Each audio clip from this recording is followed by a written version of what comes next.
এক এক দুসির বাইরা কয় প্রবাসীরে তো জামাত জামাত করে কে?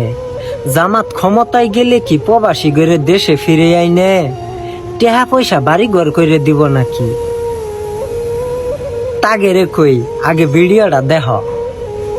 কিন্তু কেউ যদি বিদেশের মাটিতে ইন্তেকাল করে তার লাশ রাষ্ট্রীয় দায়িত্বে সম্মানের সাথে বিনা পয়সায় দেশে আনা হবে ইনশাআল্লাহ। কি বুঝলা?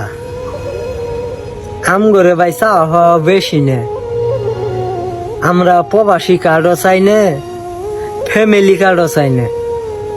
আল্লাহ তাআলা আমগরে চারটে হাত পাও দিছে কর্ম করে খাওয়ার জন্য, আমরা পরিশ্রম করবার পাই। শুধু গভর্নমেন্টের কাছে একটাই চাওয়া, আল্লাহ না করুক যদি প্রবাসের মাটিতে আমরা মারা যাই, যাতে করে গভর্নমেন্টের সহযোগিতায় লাশটা অন্তত দেশে পৌঁছায়, লাশটা যাতে বিদেশের মাটিতে না পৌঁছে। এর চেয়ে বেশি কিছু আমগরে চাওয়া পাওয়া নাই, বুঝলা?